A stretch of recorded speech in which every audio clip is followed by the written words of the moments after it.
Subscribe now and press the bell icon. Never miss an update.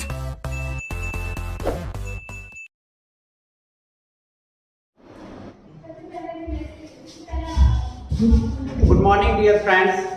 Myself Kausal Acharya. I am really overwhelmed by your amazing trust you guys have made on my very first video. For that, first of all, I really want to thank to all of you from the bottom of my heart. Today I am here to discuss about the second part of your syllabus.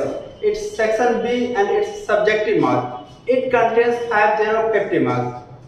Good morning मेरे प्यारे दोस्तों, मेरा नाम कौशल आचार्य है और आप लोगों ने जो मेरे पहले वीडियो पे जो इतना ज़्यादा प्यार और समर्थन दिया था उसके लिए मैं आप लोगों को तहे दिल से धन्यवाद देना चाहता हूं।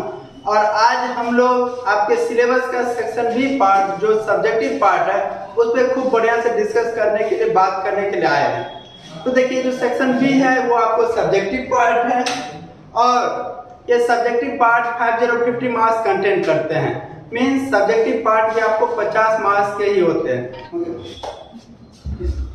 आज हम लोग सेक्शन बी सब्जेक्टिव पार्ट के बारे में बात करने के लिए यहाँ पे देखिए, सब्जेक्टिव पार्ट के बारे में आज हम लोग फुल्ली डिटेल से समझेंगे। ए टू जेड की सब्जेक्टिव पार्ट होता क्या है, इसमें टोटल नंबर ऑफ क्वेश्चन कितने होते हैं और इसके साथ साथ ये आपको कितने मार्क्स कंटेंट करते हैं। वो सेक्शन बी जो होता है आपको सब्जेक्टिव पार्ट्स, वो आपको टोटल नंबर ऑफ क्वेश्चंस होते हैं इसमें 7, मतलब इसमें टोटल 7 क्वेश्चन रहते हैं और ये टोटल मार्क्स आपको 50 मार्क्स कंटेंट करते हैं, मतलब 7 क्वेश्चन और 50 मार्क्स। आज हम लोग खूब बढ़िया से एक एक क्वेश्चन का फुल्ली डिटेल्ड ऑपरेशन होगा कि बताइए कि आपको किस क्वेश्चन, कौन सा क्वेश्चन कितने मार्क्स का पूछा जाता है। तो देख के बात करते हैं। यहाँ पे आपके स्क्रीन पे आपको दिख रहा होगा यहाँ पे डिस्प्ले पे कि फर्स्ट जो क्वेश्चन है वो ये है आपको एसे। ये क्या है एसे? एसे हम लोग बचपन से लिखते आए हैं। अगर आप बिहार बोर्ड सब के होंगे तो बचपन से देखते हैं आप लोग गाय टाइप पे ऐसे लिखते हैं कि गाय एक चौपाया जानवर होता है। उसी तरह का किसी भी टॉपिक, कोई टॉपिक दे देगा और आपके एग्जाम में टोटल नंबर ऑफ जो टॉपिक रहेगा, ऑप्शन रहेगा, वो रहेगा आपको 5, मतलब आपके पास 5 ऑप्शन रहेगा। उसमें से किसी भी एक पे लिखना है, मतलब जिस पे आपका कॉन्फिडेंस सबसे अच्छा होगा या जिसमें आपका कॉन्फिडेंस सबसे बढ़िया होगा उसमें आप लिख सकते हैं। 5 ऑप्शन रहेगा, उसमें से लिखना है आपको किसी भी एक पे और उसके लिए आपको टोटल नंबर ऑफ मार्क्स मिलेंगे 8 मार्क्स। तो आई होप कि आप फर्स्ट क्वेश्चन खूब बढ़िया से समझ गए। अब बात करते हैं हम लोग सेकेंड क्वेश्चन के बारे में। देखिए, वो ये जो सेकेंड क्वेश्चन है ये क्वेश्चन आपको एक्सप्लेनेशन है। एक्सप्लेनेशन का मतलब होता है व्याख्या करना और ये भी एक्सप्लेनेशन कहाँ से पूछते हैं आपको प्रोज पार्ट से। प्रोज पार्ट का मतलब होता है स्टोरी पार्ट। आपका जो बुक है रेनबो पार्ट सेकंड 12th के लिए उसमें टोटल 11 चैप्टर्स है, मींस 11 स्टोरी है। तो उसी 11 स्टोरी में से कोई भी 2 लाइन आपको दे देगा और कहेगा कि बताइए कि ये 2 लाइन क्या कहता है, मतलब इसमें किसके बारे में बात की जा रही है, किसने बोला है, किससे बोला है, क्यों बोला है। यही तो हम एक्सप्लेन करते हैं ना, इसे ही हम लोग एक्सप्लेनेशन कहते हैं। वही आपको प्रोज सेक्शन से रहेगा। इसमें भी आपको 4 ऑप्शन रहेगा, मतलब 4 लाइन रहेगा, मतलब 2-2 लाइन का 4 क्वेश्चन रहेगा और बनाना है आपको किसी भी एक पे, बनाना है किस पे, किसी भी एक पे और उसके लिए आपको 4 मार्क्स मिलेंगे।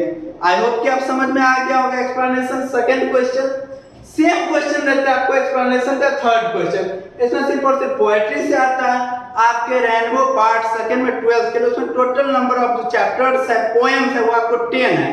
तो उस 10 पोएम में से किसी भी पोएम से आपको लाइन दे देगा और बोलेगा कि वो इन लाइंस का आप एक्सप्लेन कीजिए खूब बढ़िया से। उसमें भी आपको 4 ऑप्शन रहेगा, मतलब 4 क्वेश्चन रहेगा और उसको आपको किसी भी एक का बनाना है, डू एनीवन, और उसके लिए भी आपको 4 मार्क्स मिलेंगे। आई होप कि आप खूब बढ़िया समझ रहे हैं। फर्स्ट क्वेश्चन ऐसे था, सेकंड क्वेश्चन भी एक्सप्लेनेशन था, प्रोज मतलब ये स्टोरी पार्ट से है। थर्ड क्वेश्चन जो है वो आपको एक्सप्लेनेशन है, थर्ड भी सेम है लेकिन ये आपको पोएट्री पार्ट से है। अब बात करते हैं हम लोग फोर्थ क्वेश्चन के बारे में। वो फोर्थ क्वेश्चन जो है वो आपको लेटर या फिर एप्लीकेशन रहता है। इसमें भी आपको 2 ऑप्शन रहता है।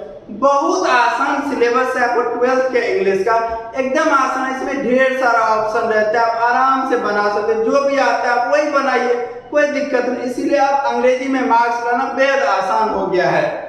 देखिए, ये जो चौथा क्वेश्चन है ये आपको लेटर या फिर एप्लीकेशन, आपके पास 2 ऑप्शन रहेगा, या तो आप लेटर लिख सकते हैं या फिर एप्लीकेशन लिख सकते हैं। आप दोनों में से कोई एक बनाइए और उसके लिए आपको कितना मार्क्स मिलेगा, वो 5 मार्क्स मिलेगा। खूब बढ़िया से समझ में आ रहा है। Is there any problem? अगर आपको किसी भी क्वेश्चन से रिलेटेड कहीं भी प्रॉब्लम हो तो आप कमेंट में पूछ सकते हैं। चलिए नेक्स्ट क्वेश्चन जो है वो है आपको क्वेश्चन एंड आंसर। वो क्या पूछ रहा है आपको? Question and answer. Question and answer जो होता है वो आपके एग्जाम में टोटल 5 क्वेश्चन रहता है। कितना क्वेश्चन रहता था? वो टोटल 5 क्वेश्चन। लेकिन ये जो रहता था ऑब्जेक्टिव का जो शुरुआत हुआ था वो हुआ था आपको 2018 में। तो 18 और 19 2 साल आपको टोटल नंबर ऑफ क्वेश्चन 5 ही रहता था। लेकिन जब 20 में एग्जाम हुआ था 2020 में तो वहां पे टोटल यहाँ पे 7 क्वेश्चन दे दिया था। कितना क्वेश्चन दे दिया था? 7। लेकिन उस समय में भी आपको बनाना था किसी भी 5 क्वेश्चन पे।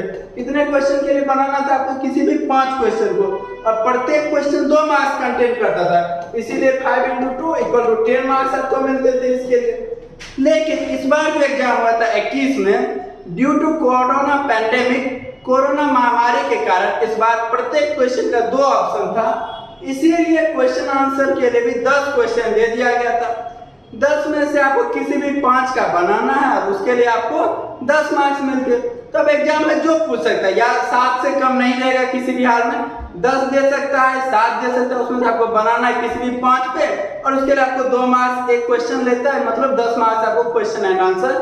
समझ में आ गया होगा यहाँ तक 5 तक। चलिए अब बात करते हैं हम लोग क्वेश्चन नंबर 6 के बारे में। तो देखिए दोस्तों, क्वेश्चन नंबर 6 जो होता है इसमें कई सारा ऑप्शंस रहता है। मतलब ये आपको वेरियस पार्ट्स पे, वेरियस पैटर्न्स पे ये पूछा जाता है। मतलब इसमें टोटल जो ऑप्शन होता है वो आपको 5 या फिर 6 ऑप्शन रहेगा, और प्रत्येक ऑप्शन 5 मार्क्स का रहता है। खूब बढ़िया से सुनिए। हम लोग बात करें कौन से क्वेश्चन? क्वेश्चन नंबर 6 के बारे में। क्वेश्चन नंबर 6 एक ऐसा क्वेश्चन होता है जिसमें कई सारे ऑप्शंस रहते हैं, और वो ऑप्शंस कितने रहते हैं? तो आपको 5 से लेकर के 6 ऑप्शंस रहेंगे, और प्रत्येक ऑप्शन 5 मार्क्स कंटेंट करता है। लेकिन आपको बनाना है 3 ही क्वेश्चन। इसीलिए जो छठा क्वेश्चन होता है ये आपको 15 मार्क्स के होते हैं, मतलब 5 क्वेश्चन, सॉरी 1 सेकंड लिसन, मतलब 3 क्वेश्चन आपको बनाना है और ये कंटेंट करते हैं 5 मार्क्स। इसीलिए आपको कितने मार्क्स हो गए? वो 15 मार्क्स। समझ में आ रहा है खूब बढ़िया से? अब हम लोग समझेंगे कि ये छठा क्वेश्चन में कौन कौन सा ऑप्शन आता है जिसको कि आपको बनाना है। देखिए नेक्स्ट स्लाइड में आ गया।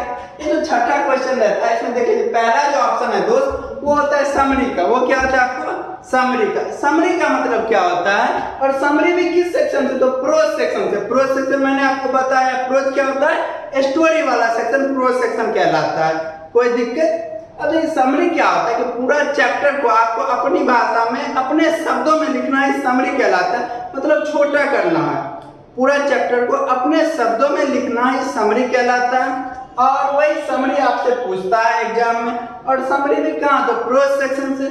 मतलब आपको ऑप्शन रहेगा वहां पे 3। कितने ऑप्शन रहेंगे? वो 3। और 3 में से किसी भी एक समरी का, एक चैप्टर्स का आपको समरी बनाना है।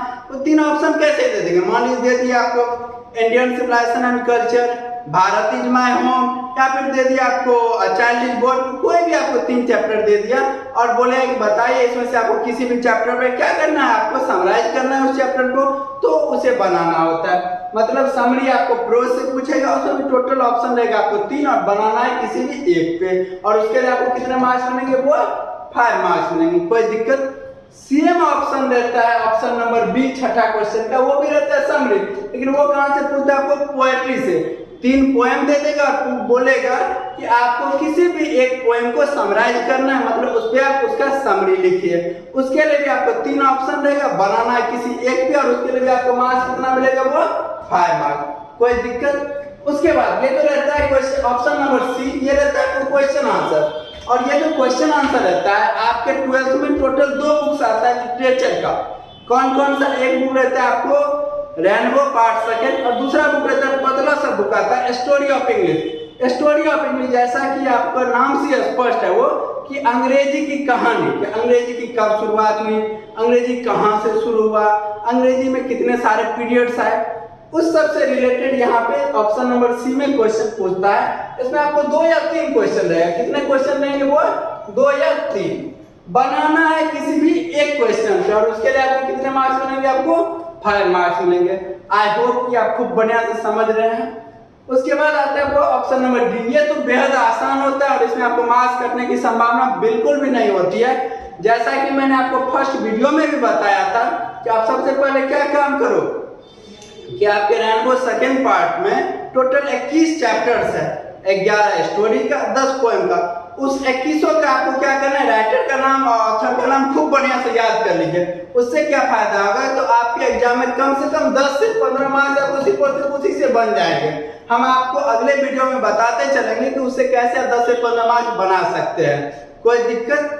चलिए, तो ये जो डी होता है वही रहता है मैच द फॉलोइंग, मतलब 5 चैप्टर्स का नाम दे देगा, उनके ऑथर्स का नाम लेगा और बोलेगा कि उसको आपको मिलाइए कि किस चैप्टर को किस ऑथर ने लिखा है, कोई दिक्कत। तो ये बेहद आसान और एकदम सटीक बनने वाला होता है। उसके बाद जो ऑप्शन रहता है वो ये रहता है आपको ट्रांसलेशन। हालांकि पहले 5 ही पूछा जाता था, 18-19 में, जैसा कि मैंने आपको बताया है पहले भी कि ये जो ऑब्जेक्टिव की जो शुरुआत हुई थी ये हुई थी 2018 में, उस समय में 5 ही पूछी जाती थी। 20 में टोटल इसमें 7 क्वेश्चन रहता था, लेकिन बनाना था किसी भी 5 पे।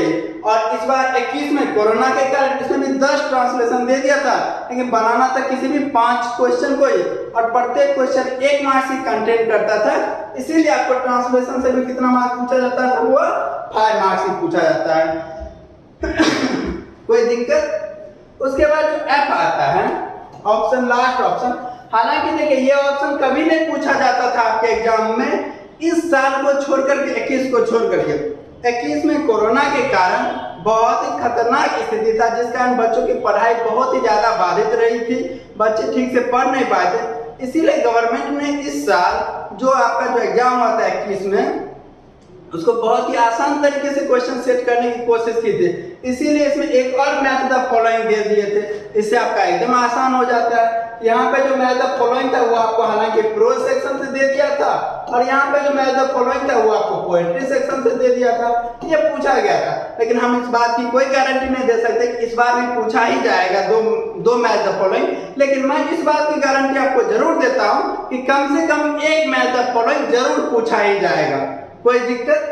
तो अब आपको इसमें से छठा क्वेश्चन में आपको मैंने टोटल 6 ऑप्शन बता दिया है, A, B, C, D, E, F। इसमें से आपको बनाना है किसी भी 3 को ही। समझ में आ रहा है कि नहीं आ रहा है? आपको जो बेहद आसान लगता है, जिसपे आपकी तैयारी बहुत अच्छी है, उसी 3 को बनाइए और आपको 15 मार्क्स मिल जाएंगे। खूब बढ़िया से समझ में आ रहा है कि नहीं आ रही है? अब हम लोग बात करेंगे सब्जेक्टिव पार्ट्स के सबसे लास्ट क्वेश्चन के, जो कि है क्वेश्चन नंबर 7। क्वेश्चन नंबर 7 जो होता है वो होता है आपको पैसेज या फिर प्रेसिस राइटिंग। देखिए भाई, ये पैसेज जो टॉपिक है ये एक ऐसा अंग्रेजी ग्रामर का टॉपिक है जो कि आप बचपन से क्लास 2-3 से स्टार्ट होता है, और अगर आप जनरल कंपटीशन का भी प्रिपरेशन करते हैं, प्रत्येक एग्जाम में आपको यूपीएससी बीपीएससी प्रत्येक एग्जाम में ये पैसेज पूछा ही जाता है। पहले बिहार बोर्ड में पैसेज आपको 20 मार्क्स का पूछा जाता था, लेकिन 12 मार्क्स का पूछा जाता था, लेकिन अब ये पैसेज बहुत कम कर दिया, मतलब 4 मार्क्स का ही पूछा जाता है। कितने मार्क्स का पूछा जाता है वो? 4 मार्क्स का। इसमें भी और लगा दिया है एकदम आसान करने के लिए, पैसेज या फिर प्रेसिस राइटिंग। या तो आपको पैसेज बना लीजिए 4 मार्क्स का, या फिर आपको प्रेसिस राइटिंग कर लीजिए।